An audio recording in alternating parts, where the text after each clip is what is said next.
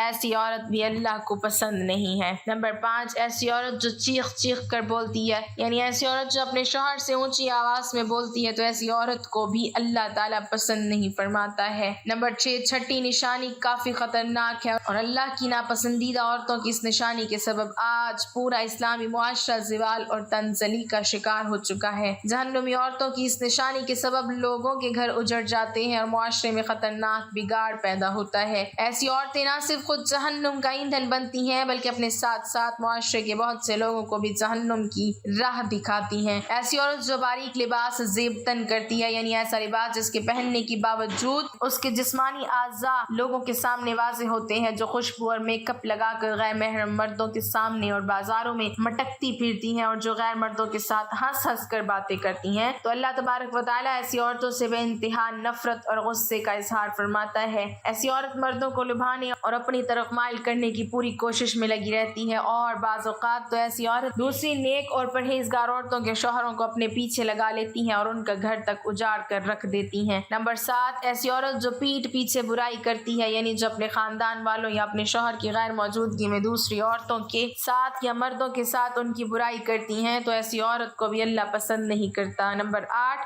بے پردہ رہنے والی عورت کو بھی اللہ پسند نہیں فرماتا۔ بعض عورتیں یہ سمجھتی ہیں کہ ان کی بے پردگی کا مقصد کسی دوسرے غیر مرد کو اپنی جانب مائل کرنا نہیں، اور بس وہ اسے ایک شوق سمجھ کر اس عادت میں ملوث ہوتی ہیں، لیکن یاد رہے کہ خواہ بے پردگی کا مقصد دوسرے مردوں کو اپنی جانب کرنا ہو یا نہ ہو، لیکن ہر طرح کی بے پردگی دراصل بے حیائی میں شمار ہوتی ہے، اور اللہ تبارک و تعالیٰ نے مسلمان عورتوں کے لیے پردہ لازم کیا ہے۔ نمبر 9، ایسی عورت جو بات بات پر جھوٹ بولتی ہو، دوسروں میں فتنہ و فساد کرواتی ہو، دوسروں میں لڑائی کروانے کی خاطر غلط بیانی سے کام لیتی ہو، تو ایسی عورت کو بھی اللہ پسند نہیں فرماتا۔ نمبر 10، ایسی عورت جو اپنے شوہر کی نافرمانی کرتی ہو، بات بات میں اس کا دل دکھاتی ہو، اس کا کہا نہ مانتی ہو اور خود کو شوہر سے برتر سمجھتی ہو، تو ایسی عورت کو بھی اللہ پسند نہیں فرماتا۔ اللہ پاک ہمیں بہتر عمل کرنے کی توفیق عطا فرمائے اور ہمیں نیکوکاروں میں شامل کریں، آمین۔ ناظرین، کمنٹ باکس میں اللہ تعالیٰ کے 99 ناموں میں سے ایک نام ضرور ٹائپ کریں۔